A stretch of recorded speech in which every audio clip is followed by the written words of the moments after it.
नमो अरिहंताणं, नमो सिद्धाणं, नमो आर्याणं, नमो वज्रायाणं, नमो लोये सर्वसात्मने। ऐसो पंच नमो यार सर्वपावपनाशं, मंगलाणं च सर्वस्य परमं। चत्तारे मंगलम् हरिहंता मंगलम्, सिद्धा मंगलम्, साहु मंगलम्, केवली प्रणतो धम्मो मंगलम्। चत्तारि लोकुत्तमा हरिहंता लोकुत्तमा, सिद्धा लोकुत्तमा, साहु लोकुत्तमा, केवली प्रणतो धम्मो लोकुत्तमो। चत्तारि शरणं प्रवचामि, अरिहन्ते शरणं प्रवचामि, सिद्धे शरणं प्रवचामि, साहु शरणं प्रवचामि, केवली प्रणतं धम्मं शरणं प्रवचामि। मोक्षमार्गस्य नेतारं भेतारं कर्मभूभृताम्, ज्ञातारं विश्वतत्त्वानां वन्दे तद्गुणलब्धये, वन्दे तद्गुणलब्धये, वन्दे तद्गुणलब्धये। तत्वार सूत्र महाशास्त्र जो समग्र जैन परंपरा का एक बहुत अपूर्व ग्रंथ है। इस ग्रंथ के आधार से 8 कर्मों के संदर्भ में हमने यहाँ चर्चा विगत दिनों से प्रारंभ कर रखी है। क्या है ये 8 कर्म, क्या स्वरूप है इन कर्मों का, और हमारी लाइफ किस तरह से प्रभावित होती है इन कर्मों से, ये चर्चा हम कुछ दिनों से यहाँ कर रहे हैं। 3 प्रकार के मूल कर्म हैं, द्रव्य कर्म, भाव कर्म और 9 कर्म। पिछले दिनों में हम इस बात को काफी क्लियर कर चुके हैं।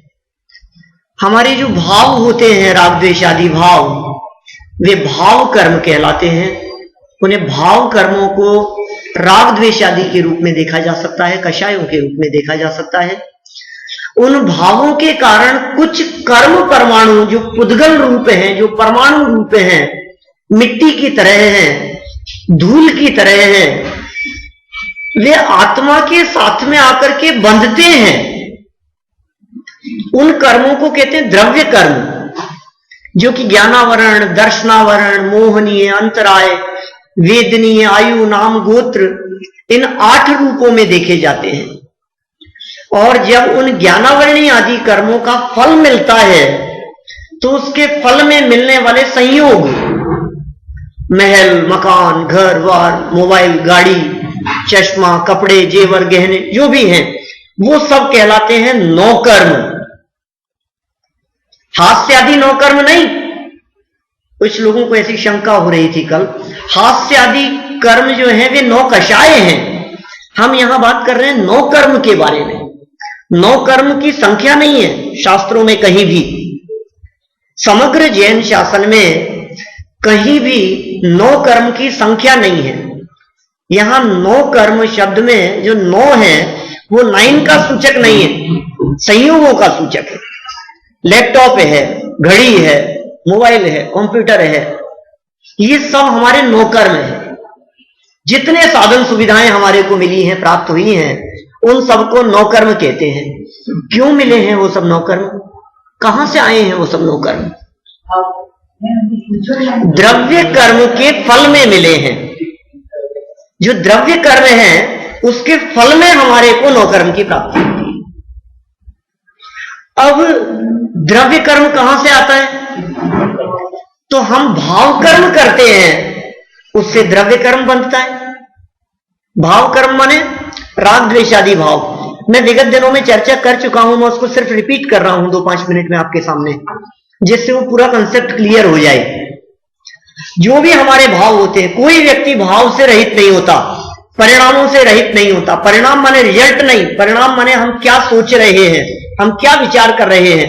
सबके मन में कुछ ना कुछ हर समय चलता रहता है, 24 घंटे हमारे मन में कुछ ना कुछ चलता रहता है। जो कुछ भी हमारे मन में चल रहा है उसे कहेंगे हम भाव, वो है भाव कर्म।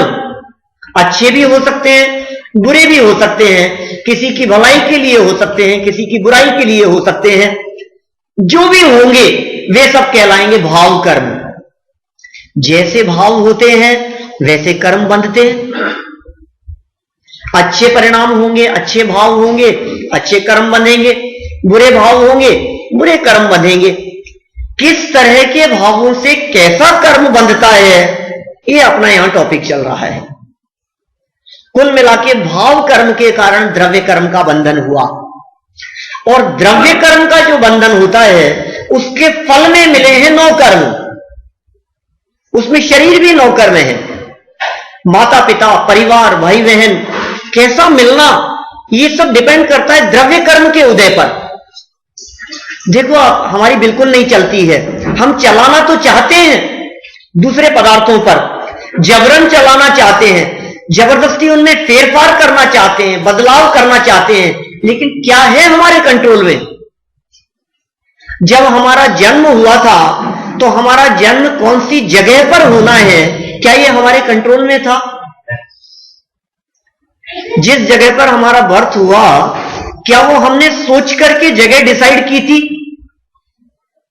बहुत सारे लोग ये कहते हैं कि साहब हम तो गुजराती हैं, बोलिए आप तो राजस्थानी हो। मैं कहा मैं राजस्थानी हूं तो इसमें मेरा क्या कसूर है? गुजरात में जन्म होता तो गुजराती हो जाता। माने हम जिस जगह पर जन्म ले रहे हैं, जिस जगह पर हमने जन्म लिया है, इसमें हमारा कंट्रोल तो नहीं चलता है ना। जन्म में हमारा कंट्रोल नहीं है, जन्म के बाद में कैसे संयोग हमारे आसपास में होंगे उसमें भी हमारा कंट्रोल नहीं है।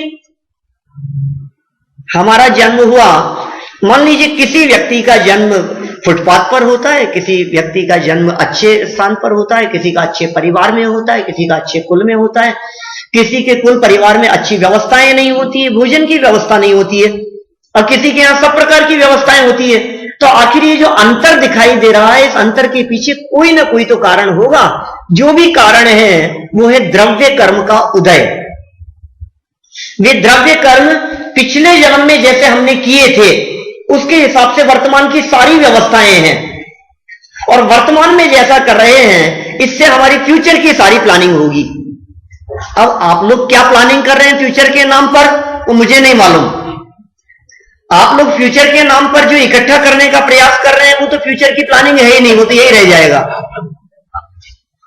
हम लोग जो कुछ इकट्ठा कर रहे हैं, जो कुछ जोड़ रहे हैं, जो कुछ संपत्ति एकत्रित कर रहे हैं, उसमें से कुछ भी तो साथ में नहीं जाएगा। कि नहीं साहब, कोई व्यक्ति ऐसा घमंड करे कि साहब मैं ले जाऊंगा, अगले जन्म में साथ में ले जाऊंगा, तो भैया पिछले भाव से क्या साथ में लाया था? कुछ भी साथ में नहीं लेकर के आया था।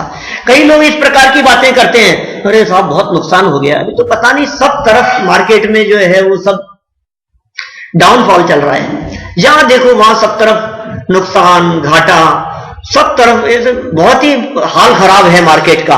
कितना नुकसान हो गया पता है आपको? लास्ट मंथ कितना लॉस हुआ है मेरे को। आपको लॉस हुआ है? हम तो आपको देखते हैं तो प्रॉफिट में ही देखते हैं। अरे पंडित जी आप जानते नहीं हो हमारे को, आपको क्या प्रॉफिट दिखाई दे रहा है? अरे भैया असली प्रॉफिट तो हमको ही दिख रहा है, हमें मालूम है। आप लेकर के तो कुछ भी नहीं आए थे, तन पे कपड़े हैं वो भी प्रॉफिट में।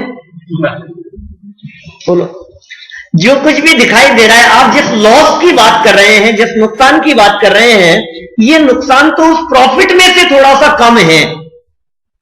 एक व्यक्ति ने 10 रुपए के शेयर खरीदे, 100 रुपए के शेयर खरीदे, और उन शेयर्स के दाम बढ़ते हुए समझ लीजिए 50,000 हो गए।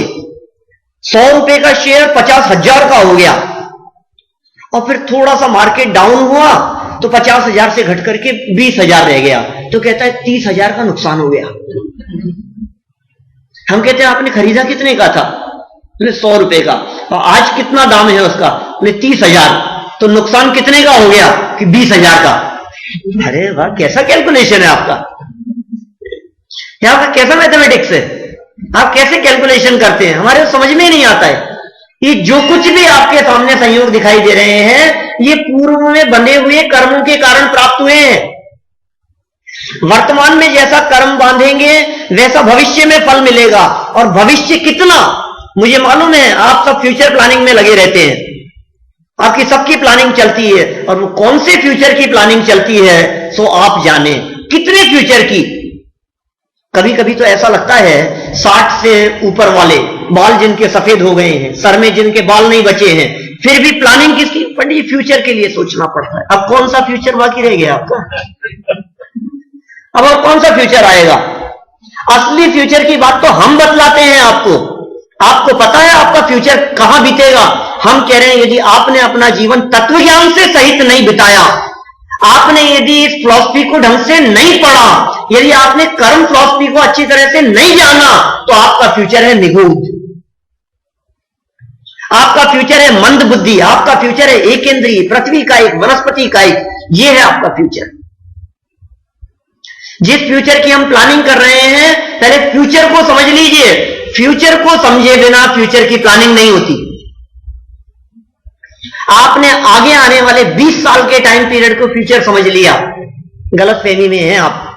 फ्यूचर मानी तो भविष्य होता है ना। कितना है भविष्य? सिर्फ 20 साल का भविष्य है आपके पास में, आगे सिर्फ 30-40 साल का भविष्य है। उसके आगे के टाइम पीरियड को भविष्य नहीं कहते। आगे वाला टाइम फ्यूचर नहीं कहलाएगा क्या? उसके बाद के फ्यूचर का क्या होगा, उसके बारे में भी विचार किया है आपने?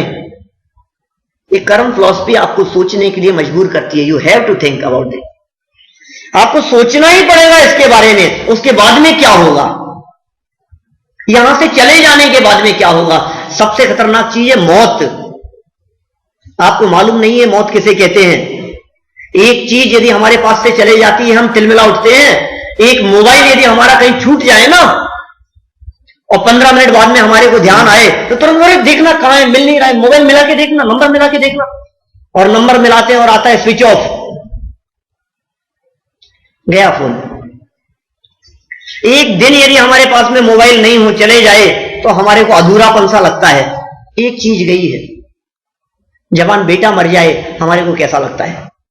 20 साल का बेटा मर गया हमारा, रात उठी हमारे। एक गया है ना। मौत जानते हैं किसका नाम है? बेटा नहीं जाएगा अकेला, बेटा भी जाएगा, बहू भी जाएंगे, पोते पोती भी जाएंगे। वो क्या जाएंगे, हम चले जाएंगे तो सब छूट जाएंगे ना। घर भी नहीं रहेगा, मकान भी नहीं रहेगा, बैंक बैलेंस नहीं रहेगा, लॉकर सब जैसे के तैसे बंद पड़े रहेंगे। उसका नाम है मौत। एक झटके से आपसे सारी चीजें छीन ली जाए, उसे मौत कहते हैं। अभी तो किसने हमारी जेब काटी है, तो सिर्फ वॉलेट गया है हमारी जेब से। किसी ने हमारा मोबाइल चुरा लिया है, किसी ने हमारी गाड़ी चुरा ली है, सिर्फ एक गाड़ी गई है ना। मौत वो लुटेरा है जो सब कुछ लूट करके ले जाएगा। आपकी क्या प्लानिंग है उसके बाद में? है कुछ प्लानिंग? है कुछ व्यवस्था? जिसको चुरा नहीं सके चोर, जिसको लुटेरे लूट नहीं सके, ऐसा भी एक धन है जिसे ज्ञान धन कहा गया है, जिसकी चोरी नहीं हो सकती है, जिसको कोई लूट नहीं सकता है। सोचना तो पड़ेगा उसके बारे में, क्योंकि देखिए कर्मों का फल अकेले अकेले ही भोगना पड़ता है। जिन कर्मों की हम यहां बात कर रहे हैं, ऐसा नहीं है कि कोई मिल बांट करके भोग लेगा। आप कितनी भी इस प्रकार की बातें करते रहे, हम सुबह के प्रवचन में वहां 12 भावनाओं की चर्चा करते हैं। महेंद्र भाई के यहां एकत्व भावना की चर्चा होनी है। अभी ये व्यक्ति ऐसा कहता है कि बंधता है तो बंध जाने दो, हमारे घर में तो बहुत यूनिटी है साहब, हम लोग सब मिल बांट करके खाते हैं। बाजार से कोई चीज आती है, सब मिलकर के उसका उपभोग करते हैं। इतना संगठन है हमारे घर में। कर्म भी बंधेंगे तो कोई बात नहीं, बंध जाने दो। जब उन कर्मों का फल मिलेगा तो सब मिल बांट के भोग लेंगे। आप धोखे में हैं। मिल बांट करके कर्म कोई नहीं भोग सकता है, अकेले अकेले ही भोगना पड़ेगा। आपके यदि सर दर्द हो रहा है तो आपको अकेले ही भोगना पड़ेगा। आपको यदि पेट दर्द हो रहा है तो आपको अकेले कोई भोगना पड़ेगा। फैमिली का कोई मेंबर आपके साथ में पेट दर्द का भोग नहीं सकता है। आपको जो तकलीफ होगी, आपको जो वृद्धावस्था है, आपको जो खांसी जुकाम हो गए हैं, उन सबको अकेले कोई भोगना पड़ता है। आपके घुटनों का दर्द आपको अकेले कोई भोगना पड़ेगा।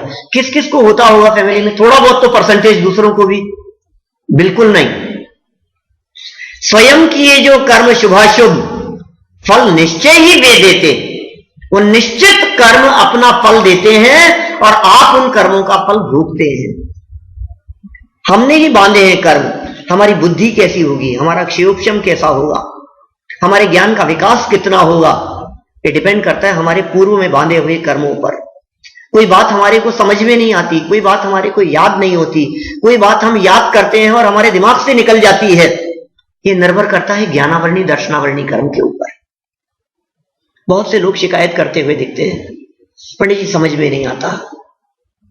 अभी भी मेरे को कहा कुछ लोगों ने कि पंडित जी टॉपिक सरल तो लेंगे ना आप? समझ में नहीं आता। क्या आपको कंप्यूटर समझ में आता है? कि हाँ वो तो आता है। अब बिजनेस की बात समझ में आती है? कि हाँ समझ में आती है। शेयर मार्केट की बात समझ में आती है? कि वो बहुत अच्छे से, वो सब हम अच्छे से समझते हैं। और जब धर्म की बात आती है तो हमें कुछ नहीं समझ में आता। क्यों नहीं समझ में आता? बिजनेस तो आप जन्म से सीख के आए होंगे ना, बिजनेस करना तो यहां सीखा है हमने। हर चीज हमने यहीं सीखी है। पढ़ना यहां सीखा है, चलना यहां सीखा है, बोलना यहां सीखा है, कमाना यहां सीखा है। हर चीज हमने यहां सीखी है। हम क्यों नहीं धर्म सीखना चाहते हैं? क्योंकि धर्म तो हमने फालतू लोगों के काम समझ लिया। ये तो रिटायर्ड लोगों का काम है धर्म करना। तो हमारे पास तो बहुत सारे काम है, धर्म कौन करे? कई कई लोग तो ऐसा कह देते हैं, जिसने कीने धर्म उसके फूटे कर्म। सुना आपने ऐसा? तो हम कहते हैं भैया बहुत अच्छा है, आप यदि हमारे लिए ये भावना भाते हैं तो ये तो हमारे लिए वेल विषय, ये बहुत अच्छी कामना है। हम तो चाहते ही हैं, धर्म करते ही इसलिए हैं कि हमारे फूटे कर्म। कर्म ही तो फोड़ना है, कर्मों का ही तो नाश करना है, कर्मों का ही तो अभाव करना है, यही तो चाहते हैं हम। और क्या चाहते हैं? कर्मों का सब खेल जग में हो रहा, कोई बैठा हंस रहा, कोई रो रहा, कर्मों का सब खेल जग में हो रहा। ये सारा जितना नाटक दिखाई देता है, ये सारा का सारा नाटक कर्म के उदय का नाटक है। उदय बदलते हुए देर नहीं लगती है। इस कर्म के उदय को प्राप्त करके, थोड़े से पुण्य के उदय को प्राप्त करके अभिमान मत करना, गर्व मत करना, क्योंकि ये पुण्य कर्म का उदय कब पाप कर्म के उदय में बदल जाएगा पता नहीं लगेगा। भरा पूरा परिवार कुछ दिनों में खत्म होता हुआ देखा जाता है। हंसता खेलता परिवार खत्म हो जाता है। किसने देखा कल क्या होगा? किसने देखा हमारे आयु कर्म की क्या व्यवस्था है आगे? कितना आयु कर्म शेष है हमारे पास में, कितने आयु कर्म का बैलेंस है, हमें नहीं मालूम, हम नहीं जानते उसके बारे में। कौन इस बात की गारंटी ले सकता है कि मैं इतने लंबे समय तक जिंदा रहूंगा? कह सकता है कोई व्यक्ति कि साहब इतना टाइम तो है हमारे पास में? आपके पास में नहीं है टाइम, बिल्कुल नहीं है आपके पास में टाइम। क्योंकि हो सकता है कल हमारा दिन पूरा हो जाए, हो सकता है आज हमारा टाइम पूरा हो जाए। इसलिए जब तक मौत नहीं आ जाती, जब तक मृत्यु नहीं आ जाती, जब तक मृत्यु रूपी शिकारी हमारा शिकार नहीं कर लेता, तब तक हमारे को सावधान रहने की जरूरत है। सावधान रहो, क्या पता मौत बुढ़ापे में आती है। महेंद्र भाई कितना समय है अभी आपके पास में? ये है पंडित जी अभी तो 10-5 साल, तो 10-15 साल तो अभी तो कितना है साहब, कितना टाइम और है? 50, 60, 70 वर्ष हमने बिता दिए हैं, वो तो सच है, फैक्ट है वो तो। इतना टाइम तो हमारा बीत गया, लेकिन अब आगे कितना टाइम हमारे पास में और है कौन जानता है? कल का भरोसा नहीं है, कोई ठिकाना नहीं है। कि हम यहां अमेरिका में आए हैं, यहां मियामी में प्रवचन करते हैं, यहां से हम इंडिया पहुंचेंगे कि नहीं पहुंचेंगे, कि कोई गारंटी नहीं है। कितने लोगों की दुर्घटनाएं होती है। अभी हमारे वहां कोई उसमें नदी में बह गए, घूमने के लिए आए थे, 24 बालक थे, 28 बालक थे, घूमने के लिए आए थे और फोटो खिंचा रहे थे नदी के बीच में, और एकदम पानी का बहाव तेज आया, 28 में से 24 बालक बह गए, यंग लड़के खत्म हो गए, एक भी नहीं बचा 24 में से। और कितनी देर में, कि मुश्किल से 28-30 सेकंड के अंदर, 28-30 सेकंड में एक भी नहीं बचा, सब खत्म हो गए। किसके जीवन का ठिकाना है? एक कर्म नहीं छोड़ेंगे आपको, कुछ तो साथ में जाता होगा। कोई चीज साथ में जाती है कि नहीं? अगले जन्म में, अगले भाव में कर्म साथ में जाते हैं। पैसा साथ में नहीं जाएगा, मकान साथ में नहीं जाएगा, परिवार साथ में नहीं जाएगा, लेकिन हमारे द्वारा बांधे गए कर्म, जो हमने हमारे परिणामों से बांधे थे, जो हमने अच्छे बुरे भाव किए थे, उससे जो कर्म बंधे थे ना, वे कर्म हमारे साथ में जाएंगे और उसका फल मिलेगा। किसके लिए कर रहे हैं ये उठापटक, समझ में नहीं आता है। किसके लिए हो रही है ये भागदौड़? किसके लिए इतनी मेहनत है? किसके लिए इतनी मगजमारी करते रहते हैं हम? दिन रात कमाने में लगे रहते हैं, भोगने की तो फुर्सत ही नहीं है हमारे पास में।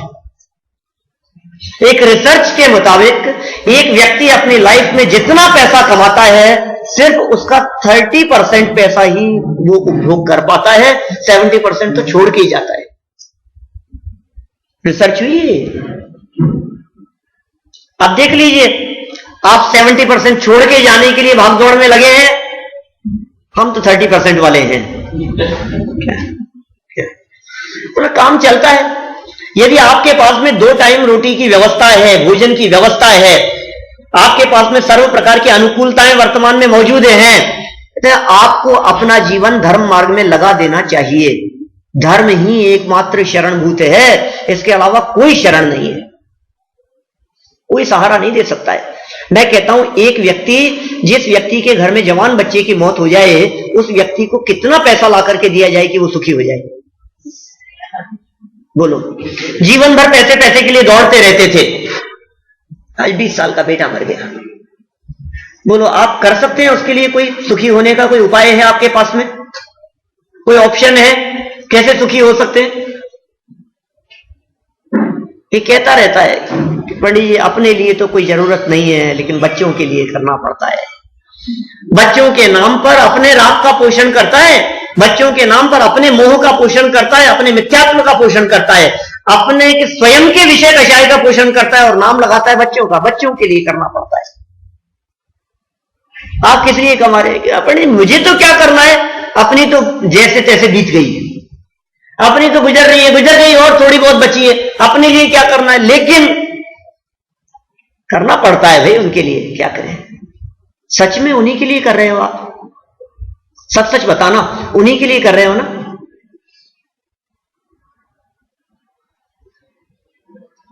देखो, टेक्नोलॉजी बहुत बदल रही है। अभी तो 21वीं सदी चल रही है, और यदि ये टाइम पीरियड जिस तेजी से बदल रहा है, क्योंकि आज यदि आप 20 साल पुरानी बात यदि देखते हैं, 30 साल पहले की बात देखते हैं, इंटरनेट नहीं था, मोबाइल नहीं थे, नहीं, आज कितना बदल गया है। आज फेस टू फेस बात होती है, आज कैसे किस तरह से विकास हो रहा है। आपके डोरेमोन वगैरह चलता है, कभी देखते हैं? बच्चे लोग देखते होंगे, सीरियल आते हैं डोरेमोन वगैरह, और ऐसा उसमें आगे की शताब्दियों की चर्चा करते हैं वो लोग, ऐसी ऐसी स्टोरी सुनाते हैं, ऐसे नए नए गैजेट्स बतलाते हैं, जिसमें आप मोबाइल में बैठो यहां से और वो दूसरे सिटी में निकल जाओ, ऐसा हो जाता है। ऐसा देखते हैं प्रगनेश भाई? सही कह रहा हूं? बच्चे देखते होंगे घर में, मोहित भाई? हाँ, इस तरह की चीजें बहुत सारी आती है। हो सकता आज के 100 साल पहले यदि कोई व्यक्ति इस तरह की बात कहता कि मैं यहां बैठा हूं और अमेरिका में बैठे हुए व्यक्ति से मैं फेस टू फेस बात कर सकता हूं, वो मुझे देख सकता है, तो पागल हो गया, ऐसा कैसे देख लेगा? यही कहते हैं ना। आज हम फेस टाइम पे बात करते हैं, स्काइप पे बात करते हैं, लैपटॉप पे अपन देखते हैं, सामने बैठ करके बात हो रही है, ये कैसे हो रहा है ये? और कदाचित ऐसा हो गया क्या कि आपके पास में यहां से अगले भाव में ले जाने की कुछ फैसिलिटी हो गई, आप यहां से आप जो भी आपने कमाया है वो आप अगले जन्म में ले जा सकते हैं। क्या सच सच अपने हृदय पर हाथ रख करके बतलाना, जो अभी आप कह रहे थे कि हम बच्चों के लिए कमा रहे हैं, बच्चों के लिए कर रहे हैं, कितना छोड़ के जाएंगे बच्चों के लिए? क्या बात करते हो पंडित जी, फूटी कोड़ी छोड़ के नहीं जाएंगे। एक पैसा नहीं छोड़ करके जाएंगे। तो कह तो रहे थे आप, अरे वो तो इसलिए कह रहे थे कि ले जाने की व्यवस्था नहीं है, तो क्या कहे, भोगने की सामर्थ्य नहीं है, ले जाने की व्यवस्था नहीं है, फिर भी आसक्ति घटती नहीं है। कौन भोगेगा इन कर्मों को अगले जन्म में? तिर्यंच बन जाएगा, ढोर बन जाएगा, पशु बन जाएगा, गाय भैंस बन जाएगा, भेड़े बनेगा और लकड़ी मार करके चराएंगे। बंदर बन करके अपने ही घर में आ जाएगा तो लकड़ी मार करके भगाएगा अपना ही बेटा। बोलो, हाँ कीड़ा बन गया, विस्तार में कीड़ा बन गया। बोलो, कौन करे, कौन संभालेगा, कौन संभाल सकता है? अपने को ही संभालना पड़ेगा, कोई संभालने वाला नहीं है। अपने द्वारा बांधे हुए कर्म है, अपन ही भोगेंगे, अकेले कोई भोगना पड़ेगा। सज धज के जिस दिन मौत की शहजादी आएगी, ना सोना काम आएगा, ना चांदी आएगी, ना बेटा काम आएगा, ना पत्नी आएगी। बोलो, क्या क्या काम आएंगे बतलाओ। सद्दाम हुसैन की फांसी हुई थी ना, लाइव दिखाई गई थी वो, तो देखिए आप लोगों ने, जब उसके खजाने खुले, जब उसके मकान की तलाशी ली गई, क्या ऐसे ऐसे वॉश बेसिन निकले जो गोल्ड के थे, हीरे जड़े हुए थे उनके अंदर नलों में, उसके सामने जो मिरर लगे हुए थे, चारों तरफ ऐसे डायमंड लगे हुए, क्या गजब वैभव था। तो जब वो वॉश बेसिन में नल खोल करके मुंह धोता होगा तो कितने डायमंड आते होंगे? पानी से धोता होगा कि डायमंड से धोता होगा? क्या काम आएगा? बोलो, उसके प्रति जो मोह और लगाव है ना, उससे बांधे हुए कर्म कहां जाकर के भोगेगा? जाकर के जवाब देना पड़ेगा आपको, कहीं ना कहीं तो हमको ही भोगना पड़ेगा। इसलिए सोच लीजिए, यदि आप वर्तमान में नहीं सोचेंगे, वर्तमान में विचार नहीं करेंगे, अभी यदि हमारा चिंतन नहीं चलेगा इस दिशा में, तो कब चलेगा? पांव तो कब्र में लटक रहे हैं, पल भर का तो ठिकाना नहीं है। कितने एक्सीडेंट होते हैं, कितनी दुर्घटनाएं होती है, कोई चीज आज लाइफ कितनी कठिन हो गई है, क्या पता कौन से क्षण हमारा घर में बैठे बैठे, क्योंकि बिना लाइट के काम नहीं चलता है, झटका लगता है, करंट लगता है, खत्म हो जाता है व्यक्ति। हड्डियां इतनी कमजोर हो गई है कि एक पैर फिसलता है और कांच की जैसी तो हड्डियां हो गई है, फ्रैक्चर हो जाता है। आप किस बात का अभिमान कर रहे हैं? ना आंखें हमारे हिसाब से चलती है, ना कान हमारे हिसाब से चलते हैं, ना शरीर हमारे हिसाब से चलता है, कुछ भी तो हमारे हिसाब से नहीं चलता है। और चलाना चाहते हैं पूरी दुनिया पर, परिवार पर, घर पर, सब हमारे हिसाब से चले। ये सारे के सारे संयोग हमारे हिसाब से नहीं चल रहे हैं, ये कर्म के हिसाब से चल रहे हैं, ये कर्म के नौकर में है। ज्ञानावरणीय कर्म के हिसाब से व्यवस्थाएं मिली है। आपका ज्ञान, कितनी बुद्धि है, हिसाब समझ में नहीं आता कि ज्ञानावरणीय कर्म का तीव्र उदय है, इसलिए समझ में नहीं आता। ज्ञानावरणीय कर्म का मंद उदय होगा तो समझ में आएगा। याददाश्त कम है, स्मरण शक्ति कम है। कल मैंने उपाय बतलाया था, स्मरण शक्ति कैसे बढ़ाएं आप, आपकी मेमोरी पावर कैसे बढ़ सकती है। मोहित भाई, क्या करें अपन? कितने बादाम खाएं? बोलो, कि हमारी याददाश्त बढ़ जाए। बादाम खाने से याददाश्त नहीं बढ़ती, सच में नहीं बढ़ती। एक व्यक्ति की याददाश्त चले गई, मान लीजिए डॉक्टरों ने जवाब दे दिया और उन्होंने कहा कि अब इसकी तो स्मृति चले गई है और अब तो धीरे धीरे क्या पता, आप देखिए, देखते हैं भविष्य में क्या होगा। उस व्यक्ति को कितने बादाम खिलाए जाएं कि उसको पुरानी बातें वापस याद आ जाए? आ जाएगी? कोई डॉक्टर सजेस्ट करते हैं ऐसा कि इनको बादाम खिलाओ? नहीं, तो हमने समझ लिया ऐसा कि बादाम खाने से याददाश्त बढ़ती है। पहले ये बताओ याददाश्त कम क्यों हुई थी? पहले ये बताओ याददाश्त चले क्यों गई थी? ज्ञानावरणी कर्म की वजह से ज्ञानावरणी कर्म बांधा था, हमने ज्ञानियों की विराधना की थी, हमने ज्ञान की विराधना की थी, हमने पढ़ने वाले का निषेध किया था। आपको पता नहीं है आपके इन विचारों से आप कैसे कर्म बांध रहे हैं।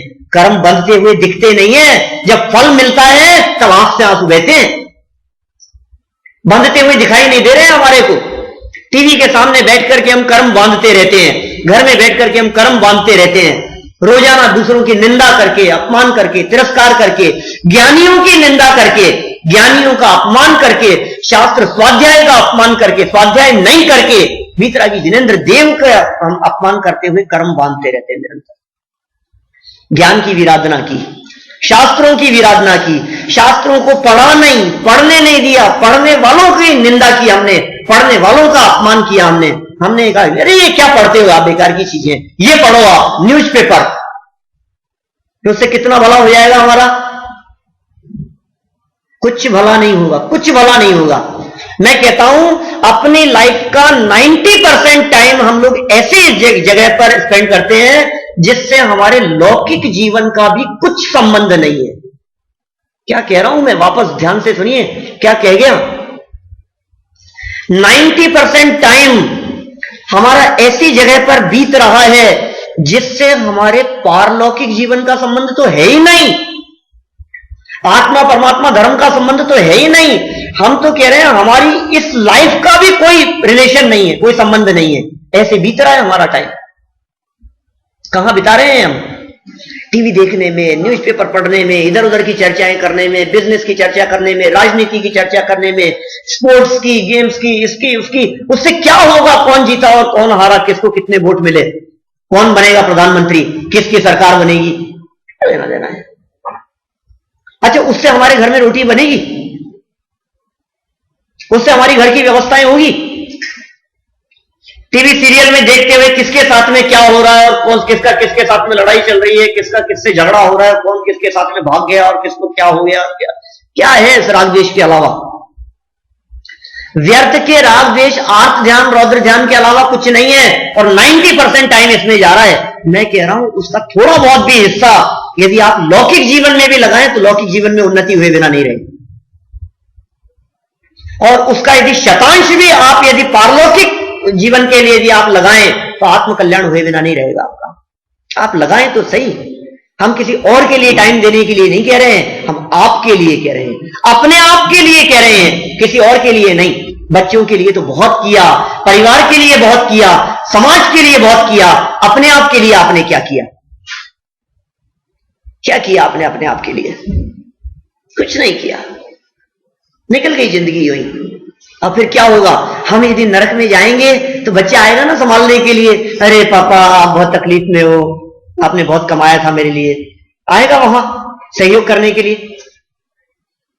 कोई नहीं आएगा। नरक में जाएंगे तो अकेले भोगना पड़ेगा, तिर्यंच में जाएगा तो अकेले भोगना पड़ेगा, जहां जाएगा यहां भी अकेले ही भोग रहा है।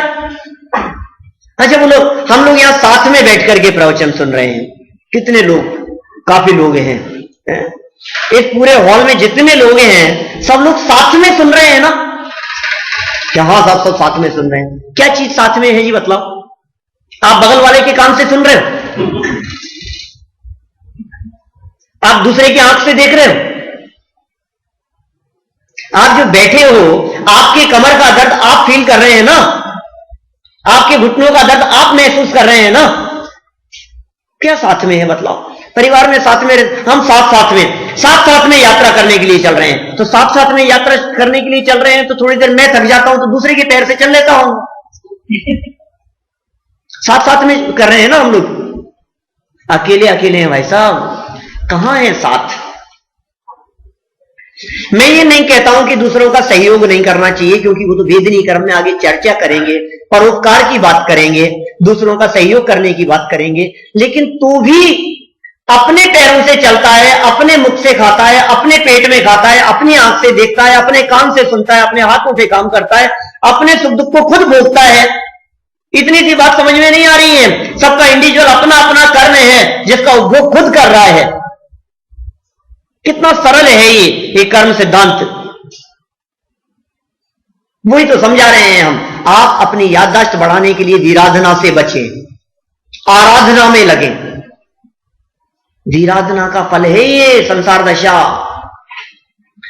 एक ज्ञानी की वीराधना अनंत ज्ञानियों की वीराधना है। एक ज्ञानी की वीराधना में, एक ज्ञानी की वीराधना में तीर्थंकरों की वीराधना है, अनंत केवलियों की वीराधना है, अनंत तीर्थंकर परमात्माओं की वीराधना है, 24 तीर्थंकरों की वीराधना है। हमारे को पता ही नहीं हम किसकी वीराधना कर रहे हैं। दर्शन मोहिनी कर्म बंधता है उससे। ये मोहिनी कर्म बहुत खतरनाक है। संसार में रुले हैं हम इस मोहिनी कर्म के कारण। कैसा है ये मोहिनी कर्म? किस प्रकार का है मोहिनी कर्म का स्वरूप? क्यों मोहिनी कर्म क्या चीज है? कल हमने ज्ञानावरणी दर्शनावरणी की चर्चा की थी ना। एक कर्म है मोहनीय नाम का कर्म। दो भेद हैं इस मोहनीय कर्म के, दर्शन मोहनीय और चारित्र मोहनीय। दर्शन मोहनीय माने मिथ्यात्व, दर्शन मोहनीय माने इसको गलतफहमी, भ्रम, धोखे में है। दर्शन मोहनीय माने मिसअंडरस्टैंडिंग, पता नहीं, समझ में नहीं आ रहा, कुछ का कुछ समझ रहा है। किस गलतफहमी में जी रहे हैं हम? कर रहे हैं हम शरीर के लिए और समझ रहे हैं आत्मा के लिए। कर रहे हैं पड़ोसी का काम और समझ रहे हैं काम हो रहा है अपना। ये दर्शन मोहनी है, ये मिथ्यात्व है। हम यहां दर्शन मोहनी की चर्चा करने वाले हैं अभी। क्यों बंधता है दर्शन मोहनी कर्म? ये कैसा है मिथ्यात्व कर्म? ये वो मिथ्यात्व कर्म है जिस मिथ्यात्व कर्म के कारण हमने दुनिया देखी है, संसार में घूमे हैं, चारों गतियों में भटके हैं, नरक निगोद में गए हैं, दर दर की ठोकरें खाई है। मनुष्य, तिर्यंच, देवनार की चारों गतियों में यदि हम किसी वजह से गए हैं तो उस कर्म का नाम है मिथ्यात्व, उसका नाम है दर्शन मोहनीय कर्म। आपको भटकना है संसार में, आप भटकना चाहते हैं तो ऊपर चढ़ना चाहते हैं। हम कहां भटकना चाहते हैं? भटकना तो कोई नहीं चाहता, लेकिन काम भटकने के करता है। बोलो, दुखी कोई नहीं होना चाहता, लेकिन काम दुखी होने के करता है। रोना कोई नहीं चाहता, लेकिन काम रोने के करता है। समझो भैया, संभलने के लिए मिला है हमारे को मनुष्य जीवन। आपको पता है जब हम नरक में थे, त्रियंच में थे, जब हम गर्भ में थे, हम निरंतर ऐसी भावना भाते थे कि ये प्रभु कोई हमारे को यहां से निकाल दे, ये भगवान मैं यहां से निकल जाऊं बस, फिर ऐसा काम नहीं करूंगा कि दोबारा यहां आना पड़े, फिर दोबारा यहां आने का काम नहीं होगा। और फिर जब हम बाहर निकल गए, हम मोह माया में मस्त हो गए, हम दुनियादारी में मस्त हो गए, हम खाने पीने घूमने फिरने में मस्त हो गए। हमें लगने लगा कि बस यही सार है, इसमें ही सुख है। ये जो विषयों में आपको सुख दिखाई दे रहा है, ये जो परद्रव्यों में आपको सुख दिखाई दे रहा है, इसका नाम है मिथ्यात्व। मिथ्यात्व माने उल्टी मान्यता, मिथ्यात्व माने गलतफहमी, मिथ्यात्व माने जैसा स्वरूप नहीं है वैसा समझना। कैसा स्वरूप नहीं है कि इसमें सुख नहीं है और मैं समझ रहा हूं कि इसमें सुख है, यही तो मिथ्यात्व है। कितना सुख मिलता है बोलो। अभी हमने बात कही थी जवान बेटे के मरने की, पत्नी के हार्ट अटैक आ गया, हॉस्पिटल में एडमिट है, वेंटिलेटर पे चल रही है। बोलो क्या करें सुखी होने के लिए? पैसा चाहिए? क्या पसंद है आपको? कौन सी मिठाई बनाए खाने में? क्यों मिठाई पसंद नहीं है? इडली सांभर पसंद है? डोसा बनाए, दाल बाटी, क्या पसंद है? क्या खाना चाहेंगे आप? अरे पंडित जी छोड़ो अभी खाने पीने की बातें, अभी तो देखो आप कैसा लगता है हमारे को। माने ये खाने पीने की चीजें हमारे को सुखी नहीं कर सकती, ये सुखी करने में समर्थ नहीं है। कितना पैसा आपको दिया जाए कि हमारे बच्चे की मौत का दुख कम हो जाए, हीरे जवाहरात सोने के पलने में झुलाएं हमारे को, सोने की थाली में भोजन कराएं, कितना खुश होंगे। कैसी प्लानिंग करें बोलो? वर्ल्ड टूर के लिए आपको टिकट कटा करके देवें, वेकेशन पे भेज दें आपको 1 महीने के लिए, कितने सुखी हो जाएंगे। सुख लगता ही नहीं है उसको, आसार लगने लगता है, दुनिया आसार लगने लगती है, बिजनेस आसार लगने लगता है, जिस पे बीतती है उसे पता लगता है। किसी पे भी बीत सकती है ना कि कोई कुछ नहीं है कि सब उनका तो बेटा मर गया, हमारा नहीं मर सकता है, ऐसा होगा? वो तो जवान मर गए थे, हम थोड़ी ना मरेंगे जवानी में, हम तो 90 साल के होकर के मरेंगे, हम तो 100 साल के होकर के मरेंगे। कि तेरा बस चले तो 1000 साल का हो ना, सड़ के मरना हो तो हमारा क्या बिगड़ता है? लेकिन तो जी पाएगा, तेरा कंट्रोल चलता है उस पर, आयु कर्म पे हमारा कंट्रोल चलता है। आप कौन सी आयु की सोच रहे हैं? अगले क्षण खत्म। ये गलत फहमी है, पर वस्तुओं में सुख मानना ये गलत फहमी है, इससे दर्शन मोहनी कर्म बन रहा है। दर्शन मोहनी कर्म कैसे बंधता है उसके कारण की चर्चा करते हुए उमा स्वामी आचार्य तत्वार्थ सूत्र महान ग्रंथ, किसी का भी लिखा हुआ, कहीं से भी छपा हुआ, किसी भी संस्था से प्रकाशित हुआ हो, दिगंबर हो चाहे श्वेतांबर हो चाहे स्थानकवासी हो, कोई संस्था हो, किसी भी जगह से प्रकाशित तत्वार्थ सूत्र ग्रंथ के 6वें अध्याय में दर्शन मोहनी कर्म के बंधन के कारण की चर्चा पढ़ करके देखना। किसी एक पक्ष की बात नहीं करता हूं, उमा स्वामी आचार्य दिगंबर श्वेतांबरों के ऐसे नहीं थे कि हम तो इनके हैं और हम इनके नहीं। वे कहते हैं केवली श्रुत संग धर्म देवा वर्णवादो दर्शन मोहस्य। अवर्णवाद की चर्चा की उन्होंने। दर्शन मोहनी कर्म बंधन के पीछे उन्होंने अवर्णवाद बतलाया। आप जो तकलीफ भोग रहे हैं इसके पीछे दर्शन मोहनी कर्म कारण है। और दर्शन मोहनी कर्म क्यों बांधा था दर्शन मोहनी कर्म? कि केवली श्रुत संग धर्म देव अवर्णवाद किया उनका, अपमान किया उनका, विराधना की उनकी। ये विराधना का फल है जो भोगना पड़ेगा। केवलियों का अवर्णवाद किया हमने। कैसे अवर्णवाद करते हैं हम? हमें तो खबर ही नहीं है कैसे अपमान हो जाता है।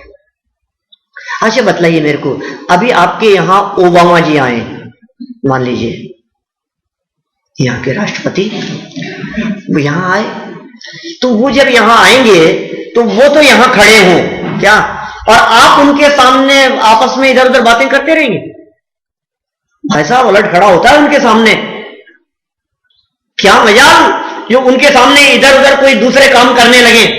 हाँ वो आए होंगे, हाँ कोई बात नहीं, मैं दूसरा काम कर रहा हूं, मैं भी बिजी हूं मैं। ऐसा अपमान कर सकते हैं आप उनका? नहीं कर सकते हैं। केवलियों का अपमान करते हैं हम। सामने भगवान बैठे हुए हैं, वेदी में भगवान विराजमान हैं, और हम करते हैं उनके सामने अपने घर की बातें। बोलो, ये जो है ना जैन सेंटर, ये पूरा का पूरा जैन सेंटर ये इंफॉर्मेशन सेंटर है।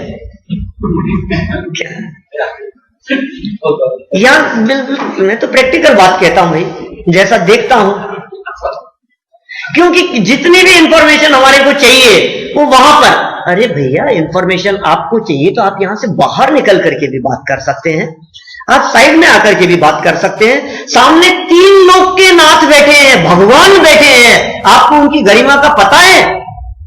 सच कहूं मैं आपको, बुरा तो लगेगा, हम उन्हें भगवान मानते ही नहीं है, हम उन्हें पत्थर समझते हैं। हम ये समझते हैं भगवान देख थोड़ी ना, अरे इनको क्या पता लगता है अपन क्या बात कर रहे हैं। आप फील कर रहे हैं ऐसा कि ये भगवान है? आपको ऐसा एहसास होता है कि हम भगवान के सामने खड़े हैं? कि नहीं नहीं पंडित जी, भगवान थोड़ी ना है, ये तो प्रतिमा है भगवान की, मूर्ति है ये तो। हम हमारे पिताजी की फोटो का अपमान कर सकते हैं? नहीं कर सकते। ये भगवान है भाई साहब, प्राण प्रतिष्ठा की है हमने इस प्रतिमा में। ये प्रतिमाएं प्रतिष्ठित होकर के विराजमान हुई है, आप इसको पाषाण नहीं कह सकते, ये भगवान है।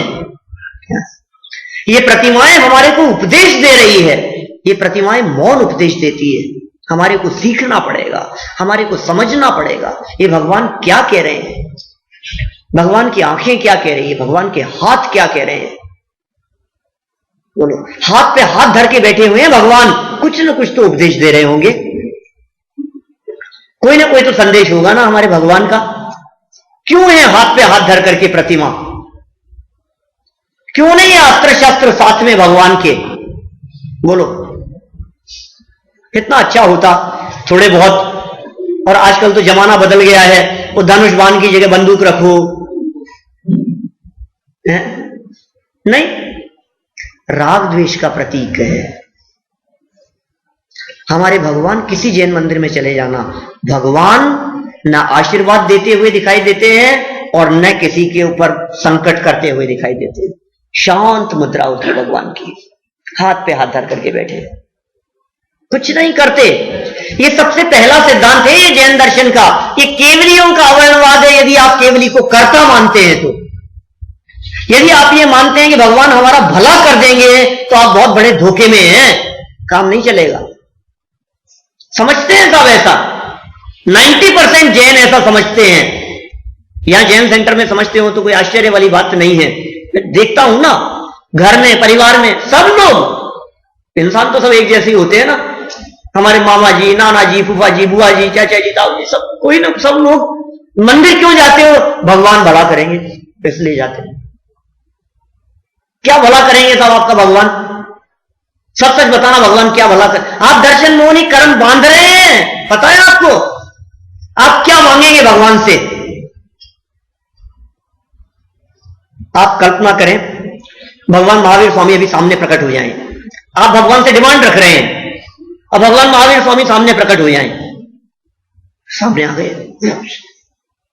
आप क्या मांग रहे थे भगवान से? थोड़ा सा प्रमोशन हो जाए। आप क्या मांग रहे थे भगवान से? हे भगवान, थोड़ा सा बस इतना सा मकान है, और वहां एक मकान अपना घर का हो जाए, एक बंगला चाहिए अपने को, एक ऐसा यहां अच्छा हो, इस जगह पर हो, कितना अच्छा रहे, बोलो, सी फेसिंग वहां पर मिले, यहां हो। आप क्या मांग रहे हैं भगवान से? और भगवान सामने प्रकट हो गए। भगवान कहेंगे, अरे तेरे से ये उम्मीद नहीं थी। कि क्यों प्रभु, क्या गलती हो गई? यही सिखाया था मैंने तेरे को 30 साल तक। भगवान महावीर स्वामी, सबको पता है, 42 वर्ष की उम्र में उन्होंने दीक्षा लेकर के केवल ज्ञान प्राप्त किया था। 30 वर्ष की उम्र में दीक्षा ली थी, 12 वर्ष तपस्चरण किया, 42 वर्ष की उम्र में भगवान महावीर स्वामी को केवल ज्ञान की प्राप्ति हो गई।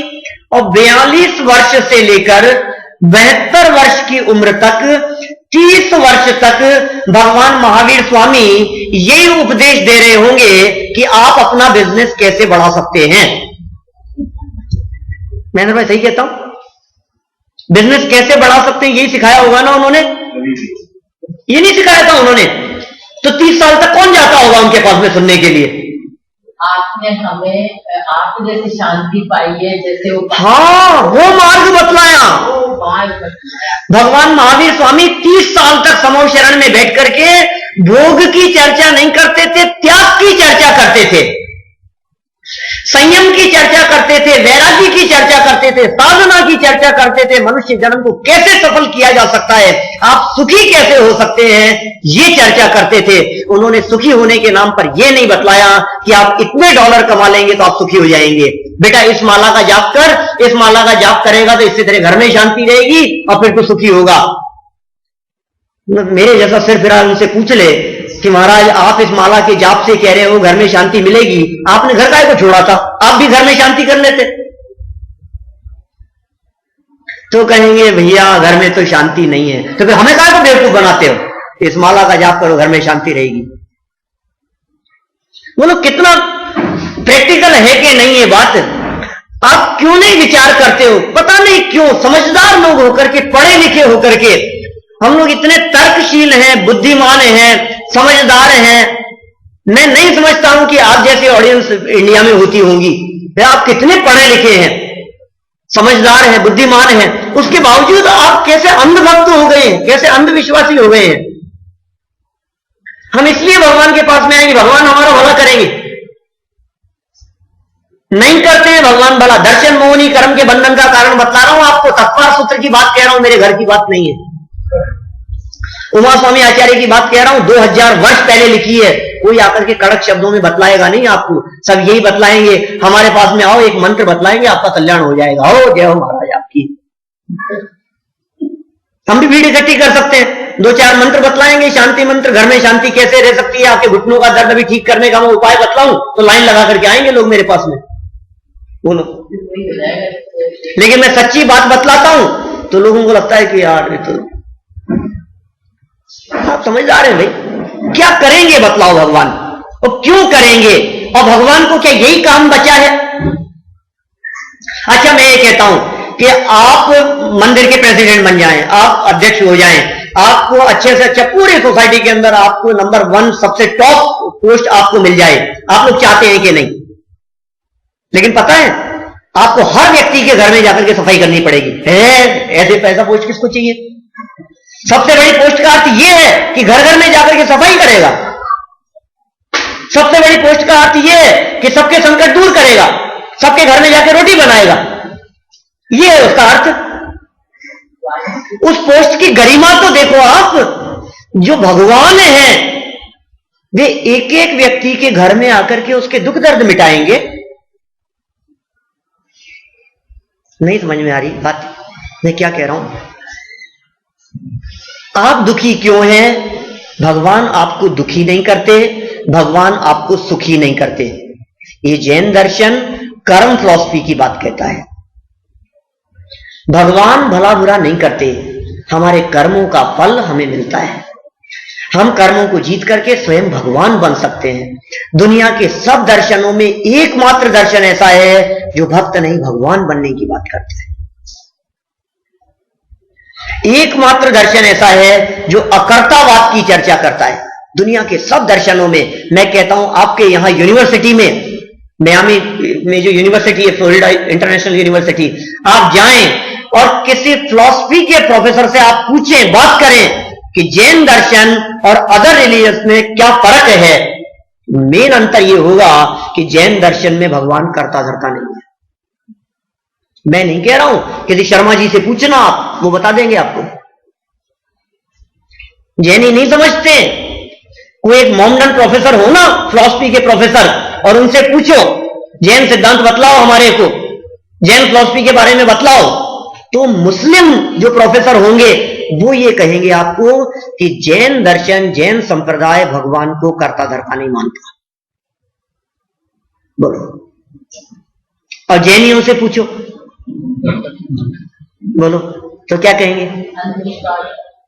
भगवान ही हमारा करने वाले। कौन माने इस बात को कि ये दर्शन मोहनी कर्म बंधन का कारण है? हम लोग न तो समझना चाहते हैं, न सीखना चाहते हैं, न पढ़ना चाहते हैं। हम बस जो चल रहा है वो चल रहा है, फिर फल भोगेगा क्या करें? हार्ट अटैक हो जाता है, लकवा आ जाता है, बिस्तरों में पड़ा रहता है। ये सब कर्म का ही तो फल है ना भैया। किसने किया बताओ मेरे को? कौन चाहता है? फिर होता है या नहीं ऐसा? आंखों की रोशनी कम हो जाती है, कई लोग ऐसे दिखते हैं जिनके आंखें चली जाती है, कान से बिल्कुल सुनाई नहीं देता है। क्यों हो गया ऐसा? किसने किया? कौन है ये सब करने वाला?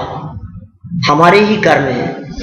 हमने जो पूर्व में कर्म किए थे उनका फल हमारे को भोगने को मिल रहा है। हम भोग रहे हैं, भगवान नहीं दे रहे हैं। वे बैठे बैठे यही काम करेंगे क्या भगवान? हमने राग द्वेष किए, हमने गंदगी फैलाई, हमारा मिथ्यात्व, हमारा विकारी परिणाम, हमारे कषाय भाव, ये सब हमारे हैं, हमारे द्वारा किए गए हैं। गंदगी किसकी है? ये हमारी। और सफाई कौन करेगा? बिल्कुल न्याय तो यही है ना, जो गंदगी करे वो गंदगी साफ करे, जो कचरा करेगा वो कचरा साफ करेगा। कचरा किया हमने, राग द्वेष किया हमने, कषाय की हमने, विकार भाव किया हमने, विकारी भाव हुए हमारे, और हम आए भगवान के पास में कि प्रभु थोड़ी सी सफाई कर दो ना हमारे घर में। सब पागल है, लॉजिक से नहीं समझ में आ रही इतनी सी बात। भगवान महावीर स्वामी सामने प्रकट हो जाएंगे तो आकर के यही कहेंगे कि शर्म नहीं आती तेरे को? 30 साल तक मैंने समूह शरण में बैठ करके यही सिखाया था तेरे को, भोगों में सुख है, तू भोगों की कामना कर रहा है। अरे कम से कम व्यक्ति तो देखता किससे मांग रहा है, क्या मांग रहा है। मांगने की भी अकल नहीं है। कोई व्यक्ति रिश्वत लेने के खिलाफ हो और जीवन भर रिश्वत लेने के खिलाफत में बोलता रहा हो, उपदेश देता रहा हो, और आप अपना काम कराने के लिए उसको रिश्वत देने की बात करें, पागल हो गए।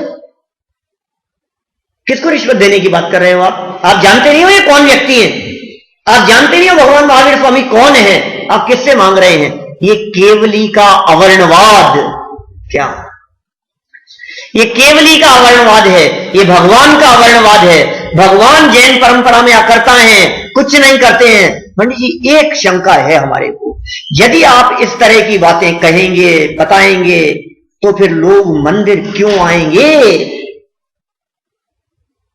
पहले तो लोग मंदिर नहीं आते, अब आप यदि इस तरह की बात कहोगे कि भगवान भला नहीं करते तो फिर और व्यक्ति मंदिर नहीं आएगा। बोलो, मैं तो समझ रहा हूं ना आप लोगों के मन में क्या चल रहा है। यदि ऐसा है तो फिर मंदिर क्यों आएंगे। भाई साहब, हम भक्त बन करके आते हैं, भिखारी बन करके नहीं। हम भगवान के भक्त हैं और भगवान की भक्ति करते हुए यदि हम भोगों की डिमांड रखते हैं तो सच बतलाऊं, हम भगवान के भक्त नहीं, भोगों के भिखारी हैं। हमें भोग चाहिए, भगवान नहीं चाहिए। हमें यदि ये पता लग गया कि ये कुछ नहीं देता तो हम उसके पास में जाते ही नहीं। हम कितने स्वार्थी हो गए हैं। क्या हम अपनी स्वार्थ पूर्ति के लिए आते हैं यहां। भोगों का भक्त है, भगवान मूर्ख नहीं है, समझदार है प्रभु। इतना तो समझदार हम भी हैं। कोई बालक, हमारे छोटे छोटे से घर के बच्चे कभी पूछते नहीं है आपको, कभी याद नहीं करते। आप कोई काम बताओ तो कुछ करते नहीं है, सेवा करना तो बहुत दूर की बात है। और किसी दिन हमारे घर का वो छोटा सा बच्चा 10 साल का 12 साल का वो आया और दादाजी के पैर छूता है कि दादाजी और पानी पिलाऊं आपको, क्या लाऊं बोलो आपके लिए, क्या खाएंगे आप। दादाजी भी समझ जाते हैं, बेटा क्या बात है क्या बात है आज, क्या चाहिए तेरे को, तू सीधा सीधा बोल समझ जाते हैं ना अपन, ना समझ नहीं है ना। हम जानते हैं कि रोजाना तो इसको तो मतलब ही नहीं है अपने से कुछ, आज इसको जरूर कुछ ना कुछ चाहिए, इसको हमसे कुछ ना कुछ चाहिए। इसलिए आज ये हमारे पास में आकर के हमारे पैर छूता है, हमसे प्यार से बैठा है, हमारे पास में बात करता है। किस लिए? कुछ चाहिए, स्वार्थी है। हम ऐसे तो भगवान के पास में आते नहीं है, और भगवान के पास में आकर के हम आज बहुत भक्ति भाव से, भगवान भी समझते हैं बेटा कुछ ना कुछ क्यों आया है। मूर्ख थोड़ी ना है वे, ये सब समझते हैं और उसका फल भी मिलता है। क्या फल मिलेगा? पाप कर्म का बंधन होगा, पाप बांध रहे हैं हम। क्योंकि जिसमें सुख नहीं है वो चीज मांगी ना हमने भगवान से। ये जैन धर्म भोग का नहीं, त्याग का धर्म है।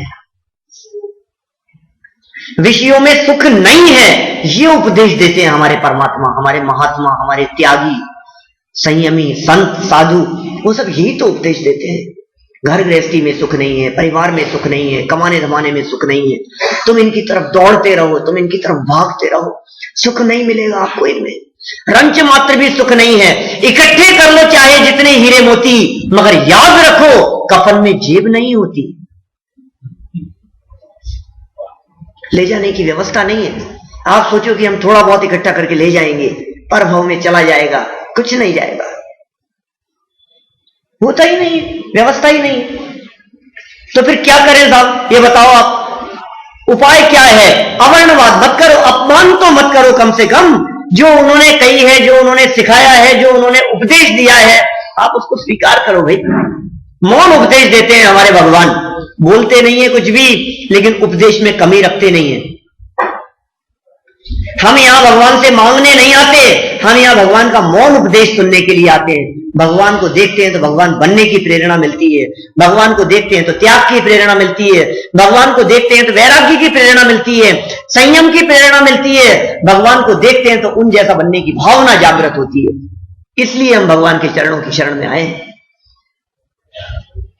भोगों के लिए नहीं। परिवज्यतु सामान्यम यदि इच्छति दुख परिमोक्षम, मूल सूत्र है, आर्ष वाक्य है। क्या कहते हैं? परिवज्यतु सामान्यम, सामान्य अंगीकार करो, श्रवण अवस्था अंगीकार करो, साधु अवस्था अंगीकार करो, यदि तुम दुखों से मुक्त होना चाहते हो तो। ऐसा संभव नहीं है दो नावों पे सवारी करेंगे, इधर भी और उधर भी, दोनों हाथों में लड्डू रखेंगे, थोड़ा धर्म भी कर लेंगे और ये भी कर लेंगे, भोग भी भोग लेंगे। नहीं चलता है भाई साहब, दोनों तरफा नहीं चलता है।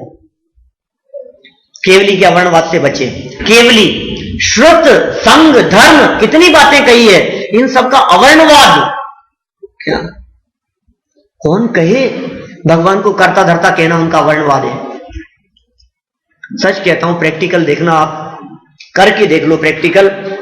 किसी भी सभा में, धार्मिक सभा हो, और कोई एक व्यक्ति हाथ में माइक लेकर भगवान के बारे में कह रहा हो कि हे प्रभु, आप ही तारणहार हैं, आप ही पार लगाने वाले हैं, आपने हमारे संकटों को दूर किया है, आप नहीं होंगे तो हमारे संकटों को कौन दूर करेगा, आपका यदि हमारे ऊपर उपकार हो तो हमारा भला हो जाए।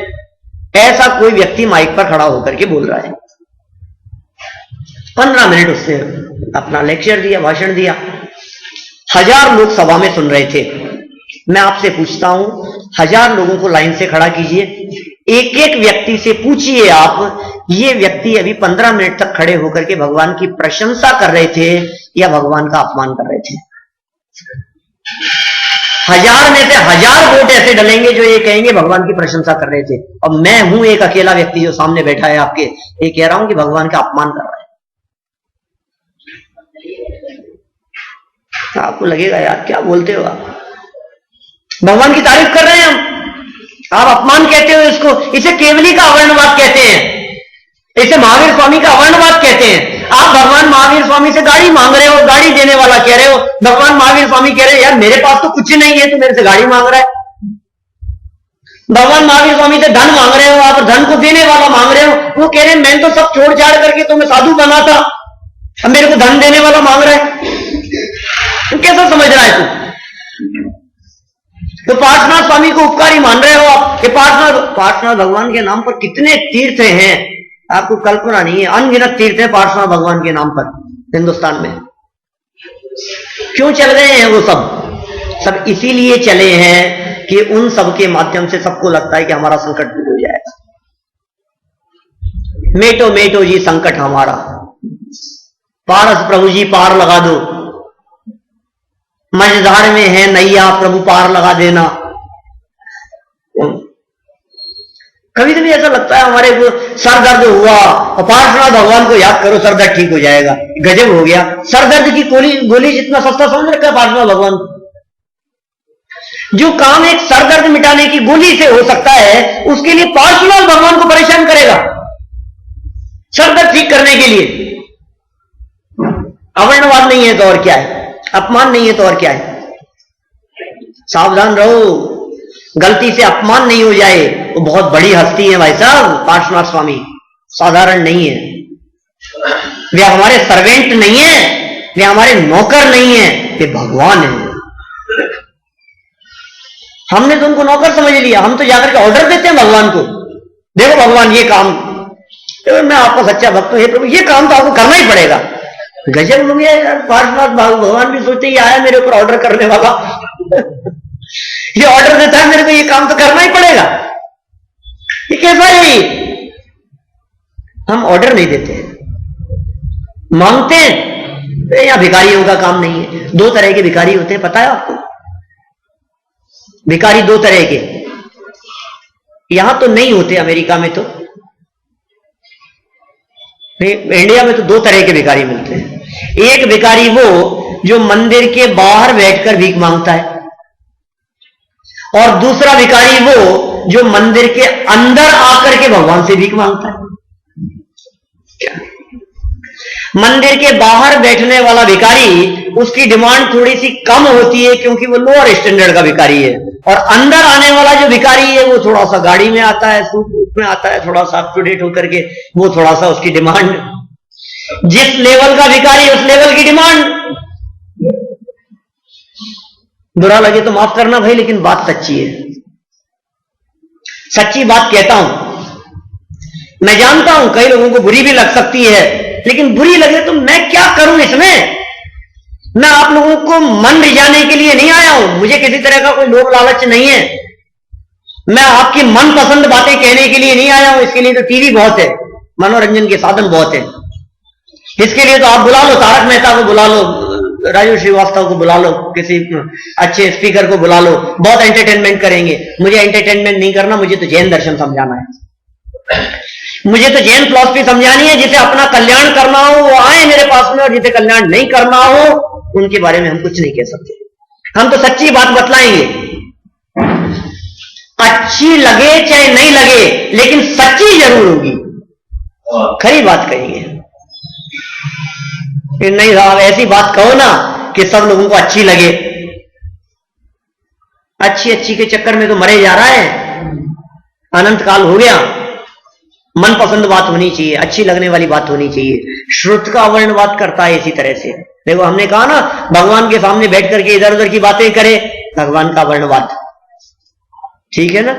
भगवान की तरफ पीठ दे करके खड़ा हो, भगवान का वर्णवाद। पीठ नहीं देना भगवान को कभी भी, हमारी पीठ नहीं लगनी चाहिए।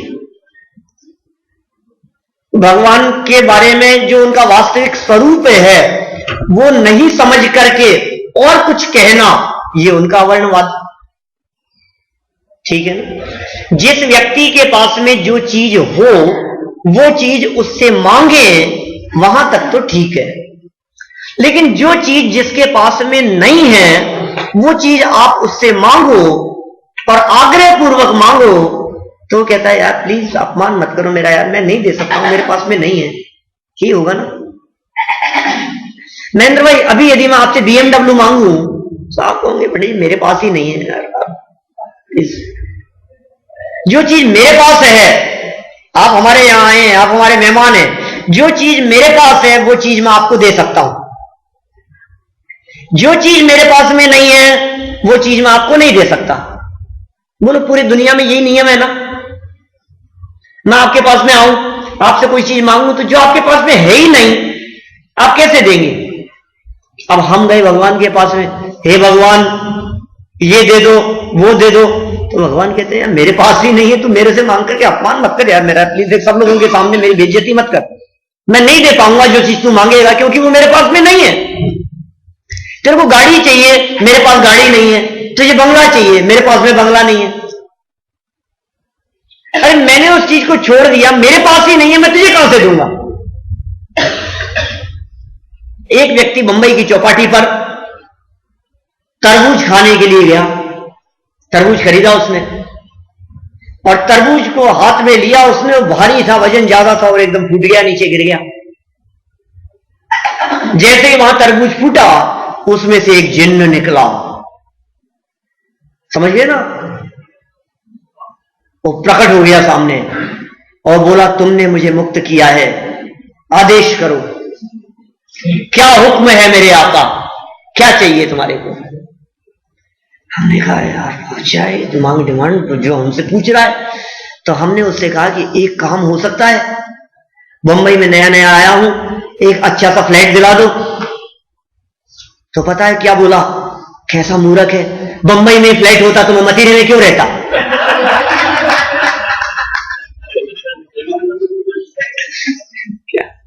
अरे मेरे पास ही नहीं है, तुम मुझसे मांग रहा है। अगर भगवान जिस चीज का त्याग कर चुके हैं, जिसको तुच्छ जान करके त्याग कर चुके हैं, जो उनके पास में नहीं है, उस चीज की डिमांड आप उनसे कर रहे हैं, तो फेयर नहीं है भाई बात। यह अवर्णवाद, दर्शन मोहनी कर्म का आश्रम। श्रुत माने शास्त्र का अवर्णवाद, जो बात शास्त्र में लिखी है उस बात को स्वीकार नहीं करना, शास्त्रों को पढ़ना नहीं, शास्त्रों का अपमान करना, शास्त्र पढ़ते हुए की विराधना करना, ये सब श्रुत का अवर्णवाद है। कभी नहीं करना, गलती से भी नहीं होना चाहिए। किसी और से डरो या नहीं डरो, पाप से तो डरो।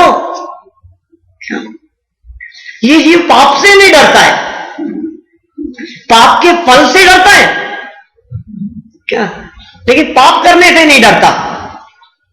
घुटनों में दर्द से डरता है, लेकिन घुटनों का दर्द जिस वजह से हुआ है उससे नहीं बचना चाहता। बोलो कैसे काम चलेगा? मंदबुद्धि होने से बचना चाहता है, याददाश्त बढ़ाना चाहता है, लेकिन काम उल्टे करता है।